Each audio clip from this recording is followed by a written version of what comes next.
موضوعنا is on fire. يلا نبلش مع بعض ونشوف شو هالموضوع الخطير. كلياتنا حاليا عم نسمع او مؤخرا عم نسمع كلمة empowering women or women empowerment. شو معنات هالجملة او هالكلمتين؟ اكيد جميعنا بنعرف شو معناهم بشكل عام، بس في حدا فينا بيعرف شو معناه التفصيلي او شو بتعني فعلا كلمة empower؟ empowering women معناها تمكين المرأة من اتخاذ قراراتها واختياراتها في المجتمع باستقلالية تامة وممارسة جميع حقوقها المشرعة لها.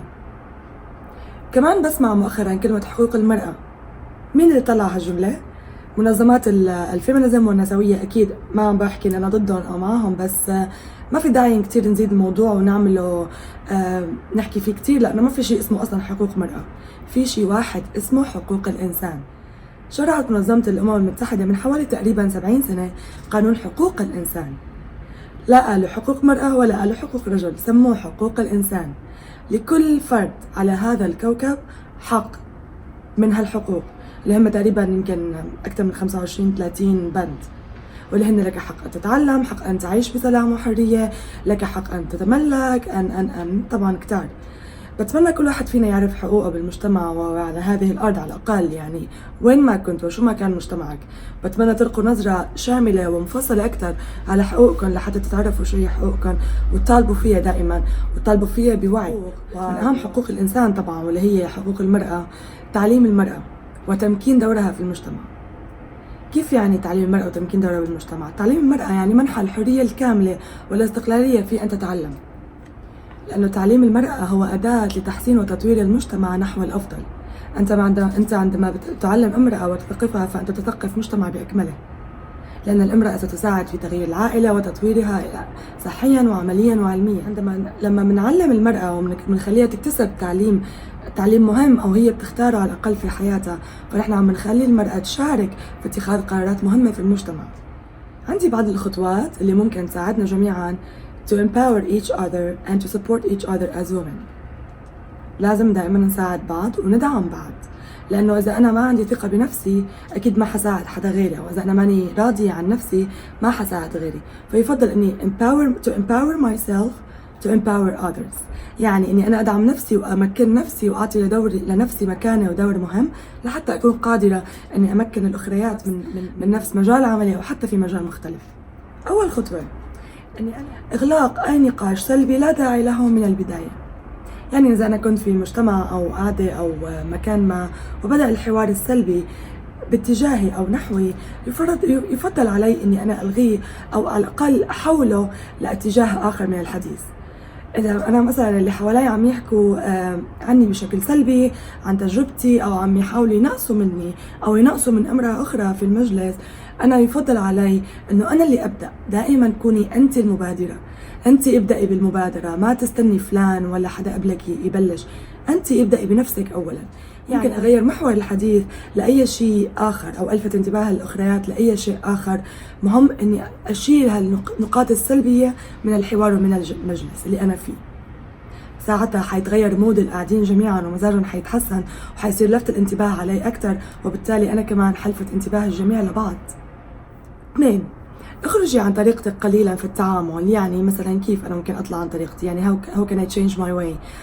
لما بكون قاعدة في مجلس وبشوف وحدة النساء عم بتعاني من مشكلة، سواء في مشكلة عملية أو مشكلة شخصية، أنا يفضل علي أو يفترض مني إني أنا أساعدها. كيف ممكن أساعدها؟ على الأقل إني أستمع لمشكلتها أو لمعاناتها. بعد ما أستمع لمشكلتها ومعاناتها ممكن أنا أساعدها إني أعطيها بعض الحلول أو بعض النصائح اللي ممكن تنهض فيها من هالمشكلة وتخليها تقوى بدل ما تكون مكسورة على الأقل.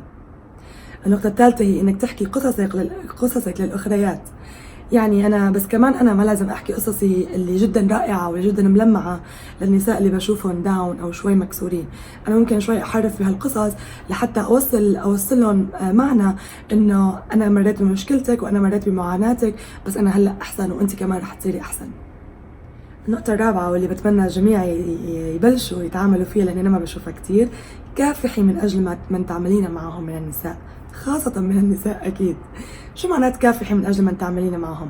يعني إذا أنت عم تشتغلي بنفس المجال مع أي ست معك بالعمل أو بمجال شخصي أو ما شابه ذلك، يفضل انه انت تكافحي معها لاجلها وليس ضدها. يعني شو ما حصل مشكله في العمل يفضل انك توقفي بجانبها وتدعميها، وبعدين تفهمي الموقف الحقيقي وتحاولي مساعدتها فعلا، لانه دائما الايجابيه والمبادره بالشيء الايجابي هو اللي بيخلينا نساعد بعض وندعم بعض. اما التذمر واني انا اقول مزبوط لا هي غلطانه لا هي غلطانه، لا، انه تغليط الشخص الاخر دائما بسبب مشاكل وبيفاقم المشاكل اكثر. ونحن كنساء لازم دائما نوقف جنبا الى جنب مع بعض. حتى لو كانت صديقتي الاخرى غلطانه او زميلتي في العمل غلطانه، يفضل اني امام مثلا مرؤوسي في العمل او مديري اني انا اساعدها واوقف بجانبها، بعدين اتناقش انا وياها بالمشكله ونحاول نحلها سوا ونطورها مع بعض. النقطة الخامسة عندي واللي أنا كتير كتير كتير بحبها، يعني كتير بحس إنه فعلا في شيء اسمه الكومفورت زون أو اللي هو منطقة الراحة بالعربي. يعني في كتير ناس وخاصة النساء خلص بضلوا بالكومفورت زون، وأنا هاي this is my comfort zone I don't wanna leave it.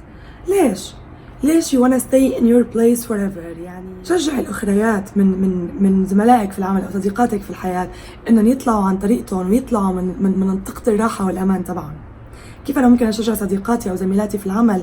أول شيء لأستمع لآرائهم وأفكارهم وطريقة تفكيرهم، بعدين أشجعهم مثل ما حكينا إنه أطرح عليهم قصصي أو أشاركهم مشاكلهم، ودائما أدعمهم لحتى يحاولوا على الأقل يتخذوا قرار مناسب. أو حتى كان قرار صعب، بس مجرد إنك تتخذي أول قرار صعب في حياتك حتكوني قادرة على اتخاذ جميع القرارات. حتى إن غلطنا هذا لا يعني الفشل، بالعكس نحن لازم نغلط لحتى نكفي وننجح أكيد. دائما شجعي صديقاتك او زميلاتك بانه الابتعاد عن السلبيه والاشخاص السلبيين هو مكسب في الحياه. هو ما نفذلك مثل ما بسمع من بعض الاشخاص انه انت دائما بتقولي ايجابيه وسلبيه. طب كيف انا اكون ايجابيه دائما سعيده؟ لا، اني اكون ايجابيه ما معناها اني انا دائما سعيده، بالعكس، بس انظر للاشياء والمشاكل او المواقف بايجابيه كامله، ودائما احاول اشوف النص المليان من الكاسه. النقطه السادسه عندي واللي هو دائما ختامها مسك، اللي هي احرصي ان تكوني يعني اكزامبل صحيح ومفيد للاخريات. يعني lead by example، ابتداء من منزلك سواء كان عندك صبيان او بنات، وانتهاء بصديقاتك المقربات وصديقاتك اللي في العمل او في الحياة. حتى لما أنا بكون نفسي ونسخة طبق الأصل عن نفسي ولا أصطنع ولا أجامل ولا أكذب، هذا رح يكون هالشي رح ينعكس على بنات جيلك الأصغر منك، من أقربائك، من أخواتك، من بناتك، ويطلع شوي شوي لحتى ينتشر وتعمل فائدة للجميع، وتكوني أنت مثال وقدوة يقتدى بها.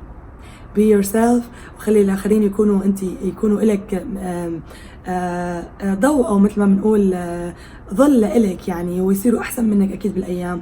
ولازم ننبسط لما بنشوف أحد الأشخاص أو النساء بالذات الأصغر مننا عم يكونوا أحسن مننا. هذا الشيء كتير بفرحني أنا شخصيا لما بشوف هالصبايا الصغار عم يطلعوا على، طبعا حاليا عم نشوفهم على السوشيال ميديا بسبب البعد الكبير يعني والمسافات، أكيد بفرح. ولما بشوف أي امرأة أنا شخصيا عم تطلع وعم تعمل حتى لو كانت حرفة يدوية أو مهارة أو شهادة عم تحوز عليها أو تعب عم تعمله، كتير بفرح لها وكتير بتمنى اني انا اكون بمكانها واقدم شيء مثلها. هذا الشيء لا يعني الغيرة، هذا يعني اني انا عم بقتدي بمثال قدامي صحيح. عشان هيك انا بتمنى دائما انه نحن نشوف قدامنا مثال ونقتدي فيه، ما نقول فلانة شو عم بتقدم وفلانة شو عم تعمل. اوكي، اللي ما بيناسبك لا تتابعيه ولا تحضريه ولا تقتدي فيه، بس يا ريت وبتمنى جدا جدا ما نكسر بعض، بالعكس ندعم بعض ونكون هيك سند لبعض وظهر لبعض. ويعني اذا شفتي شي غلط من اي حدا من اصدقائك، برجع باكد على النقطه، بتمنى تدعميه وتصححي لي اياها بينك وبينها، ما تكوني against her. always be with each other together, work together is better. هيك تعلموا اولادي بالمدرسه وهيك انا عم بتعلم منهم فعلا. بعد ما انتهينا من تعداد الخطوات البسيطه والسريعه، كانت اكيد مختصره، كيف فيني ادعم نساء اخريات في مجتمعي، how to empower other women. هلا بحب انبهكم لشيء كتير مهم، لأهم بند من بنود حقوق الإنسان، واللي هو no one would take your rights away from you but you. يعني ما حدا ممكن ياخذ منك حقوقك اللي مشرعة لك غير انت. يعني لما انت او انت ما بتعرفي شو هي حقوقك وما بتعرفي كيف تستعمليها وتستغليها لصالحك الجيد طبعا، فاكيد انت شخصيا رح تكوني عم تحرمي حالك من ابسط حقوقك في الحياة. وعلى love you all so much. بتمنى تكونوا انبسطتوا بحلقتي وبلشتوا تفكروا انه فعلا لازم اتغير واغير من حوالي واكون انسان فعال في المجتمع، استخدم حقوقي كاملة كامرأة او كرجل، واكون انسان هيك محب بحب للخير وللعطاء وأفيد الناس وأستفيد منهم أكيد. وضلوا دعمونا كتير، وإذا أخدموا حقوقكم كاملة صحيح، وضلوا تابعوني، وما تنسوا تشتركوا بالقناة وتنشروا لي قناتي لحتى تعمل فايدة للجميع، وتابعوني على الانستغرام وعلى الفيسبوك. بنضل دائما على تواصل. أي سؤال أنا جاهزة لكم، مني كل المحبة والمودة الخالصة. دمتم بألف خير.